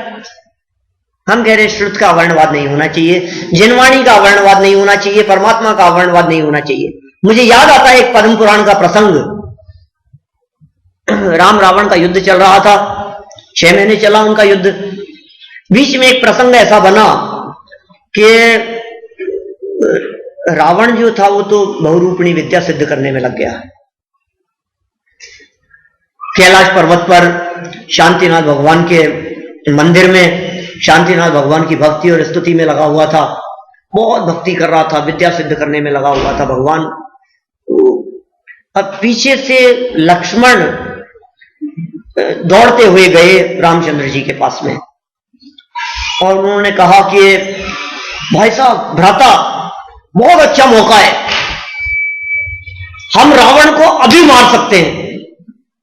वैसे तो विद्याधर है, अनेक प्रकार की विद्याओं का स्वामी है, बहुत प्रकार की रिद्धियां और शक्तियां हैं, लेकिन ये मौका बहुत अच्छा है। ये कौन सा मौका कि अभी वो वहां मंदिर में बैठ करके भगवान की भक्ति कर रहा है, सारी रिद्धियां, सारे चमत्कार, सारी शक्तियां सब बाहर है, वो अकेला बैठ करके वहां भक्ति कर रहा है। इस समय यदि हम उसके ऊपर प्रहार करेंगे, हम विजय प्राप्त कर सकते हैं। रामचंद्र जी ने कहा कि लक्ष्मण, मुझे तुमसे ये उम्मीद नहीं थी, क्या बात कर रहे हो तुम्हें पता है हमारे द्वारा चलाया गया तीर शांतिनाथ भगवान के ऊपर लगेगा। लक्ष्मण बड़े विनम्र भाव से बोले, भ्राता, आपको अपने निशाने पर इतना भरोसा नहीं है? मारेंगे हम रावण के और लगेगा भगवान के, ऐसा कैसे होगा? कह रहे मूर्ख, तुझे इतनी समझ नहीं है, वो भगवान की भक्ति करने के लिए बैठा है, उसके हृदय पे तीर चलाएगा, अभी उसके हृदय में भगवान शांतिनाथ स्वामी विराजमान है। आपको पता है आप जिसका अपमान कर रहे हैं, जिसकी निंदा कर रहे हैं, उसके हृदय में कौन बैठा है क्या? आप तो सोच रहे हैं कि हम सामने वाले का अपमान कर रहे हैं, लेकिन वो सामने वाला व्यक्ति यदि स्वाध्याय कर रहा है तो आप उस व्यक्ति का अपमान नहीं कर रहे, आप भाई साहब का अपमान नहीं कर रहे, आप अपने पिताजी का अपमान नहीं कर रहे, आप अपने किसी मित्र का अपमान नहीं कर रहे हैं, उस मित्र के हृदय में बैठे हुए मुनिराजों का अपमान कर रहे हैं, साधुओं का अपमान कर रहे हैं, उनके हृदय में व्याप्त तीर्थंकरों का अपमान कर रहे हैं। यदि वो व्यक्ति बैठ करके तत्वार सूत्र का पाठ कर रहा है और आप उसको अपशब्द कहते हैं, उसका अपमान करते हैं, तो आप उमा स्वामी आचार्य का अपमान कर रहे हैं। आपके द्वारा चलाए गए वाक बाण उमा स्वामी आचार्य को लग रहे हैं।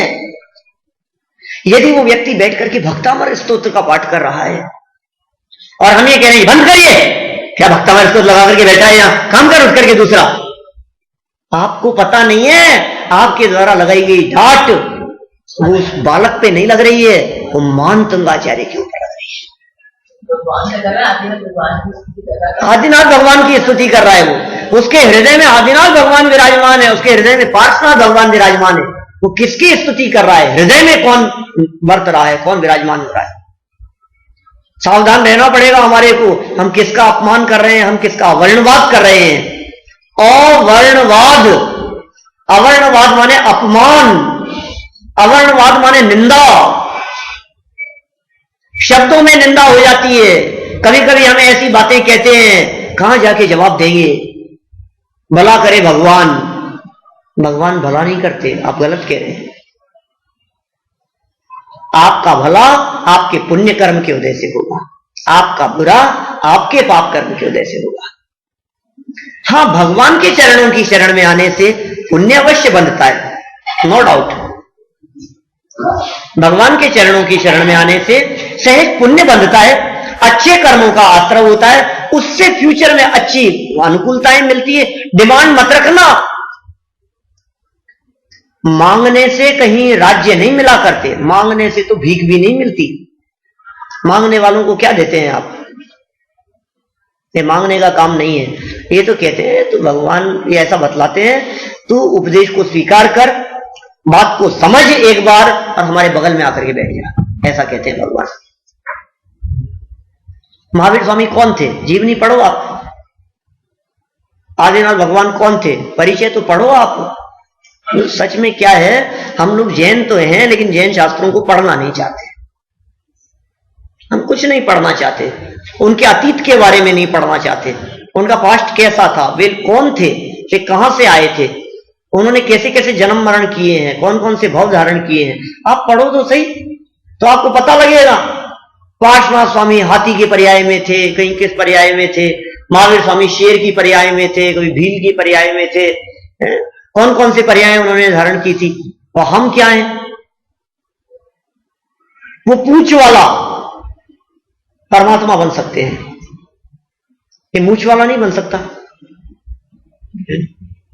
वो पशु से परमेश्वर बन सकते हैं, हम नर से नारायण नहीं बन सकते, नहीं हो सकता ऐसा। वे भी तो हमारे जैसे ही थे ना, भगवान कोई अलग नहीं होते। जो पुरुषार्थ करे वो जीव भगवान बन सकता है, कोई भी बन सकता है भगवान। इस पर कई लोग ऐसा कहते हैं हमसे, अरे पंडित जी भगवान बनना तो बहुत दूर की बात है, पहले आप अच्छे इंसान तो बन जाओ। हम कहते हैं भैया हम तो आपको इंसान मान के बात कर रहे थे, हमें पता लगा कि आप अपने आप को इंसान भी नहीं मानते। हम तो ये समझ रहे थे कि इंसान तो आप हैं ही, मानव तो हम हैं ही, मानवता तो हमारे में है ही। ये बात अलग है कि आज ये मानव अपनी मानवता को खो बैठा है, वो अलग बात है। लेकिन ये जैन दर्शन तो अकर्तृत्व की बात सिखाता है, अकर्तापन सिखाता है, कोई किसी का कर्ता धर्ता नहीं है, ये बात सिखाता है। भगवान भी कर्ता धर्ता नहीं है, इसीलिए तो हाथ पे हाथ धर के बैठे। हाथ पे हाथ धरने का मतलब किसी का कुछ नहीं करता, मैं आत्म ध्यान करते हैं, अपने स्वरूप का ध्यान करते हैं। आप बतलाओ इस मुद्रा का मतलब बतला दो आप मेरे को, कोई व्यक्ति। ये हाथ पे हाथ धर के ये प्रतिमाएं क्यों हैं ऐसी? जैन मंदिरों में इस तरह की प्रतिमाएं क्यों होती है? आप दूसरे मंदिरों में चले जाओ, आप हिंदू मंदिरों में चले जाओ, कहीं भी चले जाओ, आपको हाथ पे हाथ धर करके प्रतिमाएं नहीं मिलेगी। आशीर्वाद की मुद्रा मिलेगी, अस्त्र शस्त्र वाली प्रतिमाएं मिलेगी, कोई ऐसी जीव दहाड़ते, न मालूम किस किस प्रकार की उनकी फेस कट कैसा होगा, मुझे नहीं मालूम। लेकिन ये जो जैन मंदिर की मैं बात करता हूं आपसे, हाथ पे हाथ धर के, हम जैन हैं। हमें अपने आप को समझना पड़ेगा, हमारी फिलॉसफी को पढ़ना पड़ेगा, कर्म सिद्धांत को समझना पड़ेगा। उनके यहां तो भगवान कर्ता धर्ता है, उनके यहां कर्म फिलॉसफी नहीं है, वहां कर्म सिद्धांत नहीं है, वहां ईश्वर कर्तृत्व की मान्यता है। हमारे यहां जैन दर्शन में ईश्वर कर्तृत्व की मान्यता नहीं है, हमारे यहां कर्म के उदय प्रमाण व्यवस्था होती है, भगवान नहीं करते। एक बहुत बड़ा अंतर है ये जैन दर्शन और दूसरे दर्शनों में। अब इससे एक और बात कहूं, एक आगे स्टेप पर चल करके, जिस संप्रदाय में, जिस दर्शन में, जिस फिलॉसफी में सर्वश्रेष्ठ व्यक्ति वो किसी का कुछ नहीं कर सकता, किसी का कुछ नहीं करता, हमारे जिस दर्शन में ये बात कही है कि भगवान किसी का कुछ नहीं कर सकते, तो फिर हमारी आपकी क्या बात की हम किसी पर का कुछ कर सके? बोलो, जब भगवान ही पर का कुछ नहीं करते तो सच बात यह है कि हम भी पर का कुछ नहीं करते। और पर पदार्थों का कर्ता धर्ता मानना, इसका नाम मिथ्यात्व, इसका नाम दर्शन हो। चलती नहीं है हमारी। चलाओ शरीर पे, देखो हम परिवार पे चलाना चाहते हैं ना, हम कहते हैं परिवार की छोड़ो, आप अपने शरीर पे चलाओ। एक बाल को काले से सफेद होने से आप रोक नहीं सकते। एड़ी से चोटी तक का जोर लगा लो आप कि बाल को सफेद होने से रोक सकें, नहीं रोक सकते आप। आंखों की पलकें झपकने से रोक नहीं सकते, आंखें कमजोर होने से रोक नहीं सकते, चेहरे पर झुर्रियां पड़ने से रोक नहीं सकते आप। उम्र बढ़ती है, हाथ पांव धूलने लगते हैं, घुटने दर्द करने लगते हैं, कमर दर्द करने लगती है। हम कहते करो तो सही, आप कौन चाहता है ऐसा? जिस चीज से जो होता है उसको रोक तो सकते, जैसे कोई चीज आप खा रहे हो जिससे आपको नुकसान हो रहा है, हम वही चीज आपको बतलाना चाह रहे हैं। हम वही चीज बतलाना चाह रहे हैं आपको। उनका कुछ निमित्त नैमित्तिक संबंध तो है, लेकिन काम तो आपके कर्म के उदय के हिसाब से होगा। आपकी जो शरीर संरचना है ना, ये शरीर संरचना नाम कर्म के आधार पर मिली है। ये नाम कर्म को पूरा का पूरा कॉन्ट्रैक्ट दिया हुआ है, कॉन्ट्रैक्टर है वो नाम कर्म। इस शरीर रूपी बिल्डिंग का जो निर्माण हुआ है, इस बिल्डिंग के अंदर कितनी खिड़कियां होगी, कितने दरवाजे होंगे, और कौन सा पुर्जा हिलेगा, कौन सा बल्ब जलेगा, कौन सा डाउन हो जाएगा, कौन सा फ्यूज हो जाएगा, कान। पुरुषार्थ तो कर सकते हैं ना। हम वही कह रहे हैं कि इसमें आपका पुरुषार्थ नहीं चलता भाई। पर द्रव्य में आपका पुरुषार्थ नहीं चलता, अपने में अपना पुरुषार्थ चलता है। सम्यक दर्शन ज्ञान चारित्र में आपका पुरुषार्थ चलता है, मोक्ष मार्ग में आपका पुरुषार्थ चलता है, मुक्ति प्राप्त करने में आपका पुरुषार्थ चलेगा, शरीर में आपका पुरुषार्थ नहीं चलता। हम ये कहते हैं यदि आप शरीर में पुरुषार्थ चला सकते होते तो दुनिया में कोई व्यक्ति बीमार नहीं पड़ता। कौन चाहता है बीमार पड़ना? कौन चाहता है कि मेरे छींके आना चालू हो जाए? कभी आपको ऐसा लगता है मुकुंद भाई, ऐसा लगता है बहुत समय हो गया पंडित जी में बीमार नहीं पड़ा? बीमार भी कभी लगता है, कभी ऐसा सोचते हैं हम? बहुत समय से फीवर नहीं हुआ, मेरे होना चाहिए। कोई नहीं सोचता है। कभी ऐसा सोचते हो आज तक कभी मेरे फ्रैक्चर नहीं हुआ? ये फ्रैक्चर होने पे हड्डी टूटती है तो कैसा दर्द होता है? वन टाइम एक्सपीरियंस तो होना चाहिए। मौत नहीं हुई उसका भी एक्सपीरियंस होना चाहिए। बोलो, हम सोचते हैं ऐसा? कोई नहीं सोचता है। हर व्यक्ति हमेशा अपने कल्याण के बारे में ही सोचता है, अपनी भलाई के बारे में ही सोचता है, लेकिन फिर भी नहीं चाहते हुए भी शरीर जवाब देता है, काम करना बंद करता है, हमारे हिसाब से नहीं चलता है, हमारे कंट्रोल में नहीं चलता है। डायबिटीज हो जाती है, अटैक आ जाता है, किडनी फेल हो जाती है, कैंसर हो जाता है। बस वो कुछ इशारा कर रहे थे मेरे को। बोलो हमारे कंट्रोल में नहीं है ना ये सब चीजें। हमारे कंट्रोल में हो तो आप करो, करके देखो आप, लेकिन नहीं कर पा रहे हैं हम यही कह रहे हैं तुम्हारे करने से कुछ होता नहीं है, जबरदस्ती करने का प्रयास करता है। होगा कैसे? कर्म के हिसाब से होगा।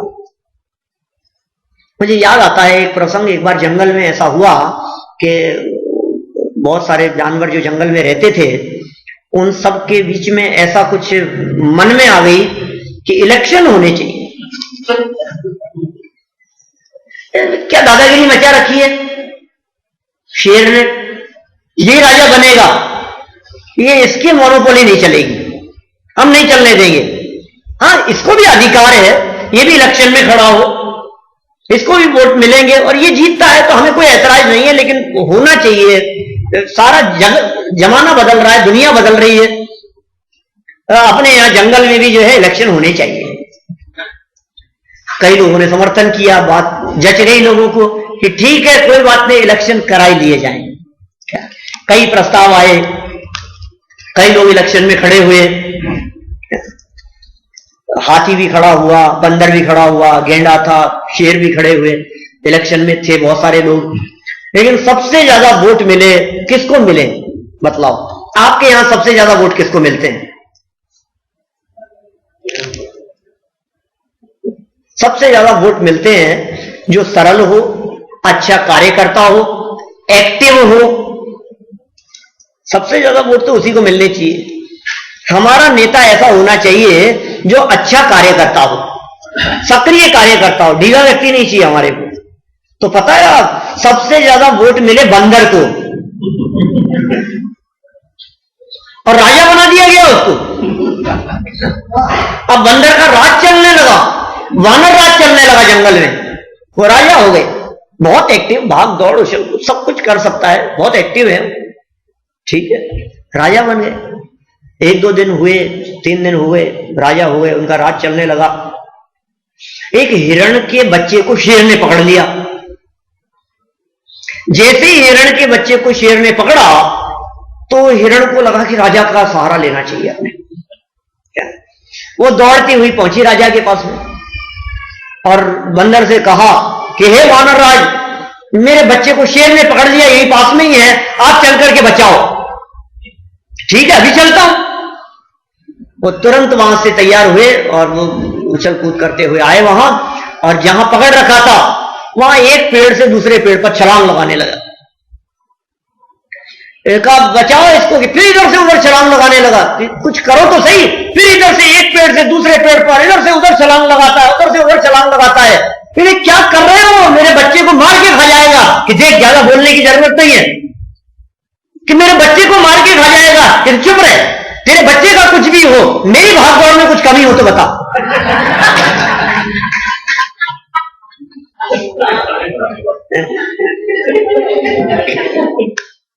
आपकी भागदौड़ में तो कुछ कमी नहीं है, लेकिन ये आपकी भागदौड़ क्या करने में समर्थ है, ये तो बताओ। आपकी भागदौड़ से होगा क्या, वो तो बताओ हमारे को। कुछ नहीं होगा, कुछ रिजल्ट नहीं निकलने वाला है भागदौड़ से। बिल्कुल ठीक ऐसी स्थिति हमारी दिखाई दे रही है। हम खूब भागदौड़ करते हैं। एक व्यक्ति सुबह से शाम तक मेहनत करता है और शाम को $2 भी नहीं मिलते, उसको लात मार के भगा दिया जाता है। और एक व्यक्ति बिल्कुल काम नहीं करता, कुछ नहीं करता, और बरसात होती है उसके यहां $, की। बोलो हमारे कमाने से नहीं आता है भैया, हमारे कमाने से पैसा आता नहीं है, हमारे नहीं करने से वो जाता नहीं है। एक सेठ जी जीवन भर बहुत काम करते रहे, बहुत मेहनत करते रहे, पाई पाई इकट्ठा करके वे करोड़पति अरबपति बन गए। खूब दुकानें चलाई, खूब बिजनेस चलाया। हम कहते हैं उनके घर में आज एक पोते ने जन्म लिया, जन्म से अरबपति है या नहीं है, बोलो। उसने अरबपति होने के लिए कितनी दुकान चलाई, कितने बिजनेस किए, कुछ नहीं किया। आप कमाते हैं, दूसरों के लिए छोड़ करके चले जाते हैं। हम कहते हैं छोड़ करके जाने के लिए नहीं, ले जाने की व्यवस्था नहीं है, भोगने की सामर्थ्य नहीं है। अपनी आसक्ति को घटाओ भैया। यह आसक्ति क्यों नहीं घट रही है, ये समझो एक बार कि एक द्रव्य दूसरे द्रव्य का कर्ता धर्ता नहीं है, एक पदार्थ दूसरे पदार्थ का कर्ता धर्ता नहीं है। भगवान किसी का भला बुरा करते नहीं है, हम किसी का कुछ कर नहीं सकते। शरीर मुझसे भिन्न है, जो फल मिलता है वो अपने ही कर्मों का फल मिलता है। मेरे कर्मों का फल मुझे ही भोगना पड़ेगा, कोई दूसरा मुझे फल नहीं दे सकता है। और मुझे यदि अपना कल्याण करना है, अपना भाव सुधारना है, अपना जीवन सुधारना है, तो मैं स्वयं ही सुधार सकता हूं। किसी की कृपा से मेरा भला हो जाए ऐसा नहीं है। यहां कोई पोपाबाई का राज नहीं है कि आशीर्वाद दिया और कल्याण हो गया, ऐसा राज नहीं चलता है। किसी का आशीर्वाद मिल गया हमारे को, माथे पर लगा लिया हमने, किसी का हाथ लग गया और कल्याण हो गया, ऐसा नहीं है। वैसे कल्याण नहीं होता है। पार्श्वनाथ के ऊपर कर्मों का फल नहीं मिला उनको, कमट उपसर्ग नहीं करता रहा, पत्थर बरसते रहे, ओले बरसते रहे। बोलो रोक लेते वो उसको कि नहीं, पाप कर्म का उदय आएगा तो भोगना ही पड़ेगा ना भैया। पार्श्वनाथ स्वामी हो, चाहे महावीर स्वामी हो, आदिनाथ भगवान हो, सुपार्श्वनाथ स्वामी हो, जिन जिन तीर्थंकरों के ऊपर भी उपसर्ग हुए हैं, जिन मुनिराजों के ऊपर उपसर्ग हुए हैं, उन्होंने उपसर्ग को दूर करने के लिए किसी मंत्र का जाप नहीं किया। मेरे से बहुत सारे लोग कहते हैं पंडित जी कोई मंत्र बता दो, है आपके पास में कोई मंत्र? कि मंत्र तो बता सकता हूं लेकिन पैसा कमाने के लिए नहीं। क्या ऐसा मंत्र बतला सकते हैं कि आप भगवान बन सकते हो? बोलो भगवान बनना आपको पसंद है कि पैसा कमाना पसंद है? आपको ऐसी चीज की तैयारी करनी चाहिए, ऐसी चीज की पैकिंग करनी चाहिए, ऐसी चीज को साथ में रखना चाहिए जो ले जाने की व्यवस्था हो, जो चीज जा सके। अच्छा बतलाइए, आप यहां से तो फ्लाइट में सफर करते हैं, सब इंडियन है मैक्सिमम सभी। तो यहां से जब आप फ्लाइट में जाते हैं तो फ्लाइट में जाने के लिए आप ऐसी चीजों की पैकिंग करते हैं ना जो फ्लाइट में अलाउड हो, या आप फ्लाइट में ऐसी चीज ले जाने के लिए पैकिंग करते हैं जो अलाउ नहीं है? बोलो क्या करते हैं? जिस चीज को ले जाने की परमिशन होगी आपको उसी चीज की पैकिंग करना चाहिए। यही तो हम कह रहे हैं यहां पर। वहां तो सब होशियार बनते हैं, हम कह रहे हैं आपको परभव में क्या चीज ले जाने की परमिशन है, एक बार वो देख लो। और हम जितनी चीजें इकट्ठी कर रहे हैं उनमें से कोई चीज ऐसी नहीं है जिसको परभव में ले जाने की परमिशन हो। फिर क्या होगा? वहां एयरपोर्ट पर जहां चेकिंग होगी वहां कहेंगे नहीं, नॉट अलाउ, इसको बाहर निकाल दो, ये नहीं ले जा सकते साहब, ये भी नहीं ले जा सकते, ये भी नहीं ले जा सकते साहब, मैं तो लाया ही यही हूं। कुछ भी हो, ये चीज तो अलाउ नहीं है। तो हमें परभव में जाना है यहां से, तो क्या क्या चीज ले जाने की परमिशन है? तो हम इकट्ठा कर रहे हैं बहुत सारे डॉलर, बैंक बैलेंस, हमारे पास में गाड़ी है, अच्छा बंगला हो गया, हम इकट्ठा कर रहे हैं किस लिए? ले जाने के लिए कि नॉट अलाउ, ये सब नहीं ले जा सकते। तो फिर क्या करें कि उस चीज की पैकिंग करो जो चीज आप परभव में ले जा सको। क्या जाएगा आपके साथ में? आपके परिणाम आपके साथ में जाएंगे, हमारे भाव हमारे साथ में जाएंगे, हमारे कर्म हमारे साथ में जाएंगे। जैसा कर्म हमने बांधा है वैसा कर्म हम परभव में साथ में लेकर के जाएंगे। इसलिए सावधान रहें कर्म करते समय, क्योंकि फल भी अकेले को ही भोगना पड़ेगा। कर्म करते समय ये जीव सावधान हो जावे तो उसका फल भोगते समय इसको रोना नहीं पड़े। इसलिए भैया ये जो मोहिनी आदि जिन कर्मों की यहां चर्चा चल रही है, ये कर्म क्यों बंधते हैं और किस तरह से बंधते हैं, एक बार इस कर्म फिलॉसफी को जान ले लें तो कर्मों से मुक्त होने के उपाय की चर्चा सार्थक हो सकेगी। हम कैसे मुक्त हो सकते हैं? ये मनुष्य जन्म की सार्थकता स्वाध्याय करने में है, पढ़ने में है, समझने में है। हम सभी इसकी सार्थकता को जानकर अपने मनुष्य जीवन का कल्याण करें, इसी मंगल भावना से बात करें। समझा बिना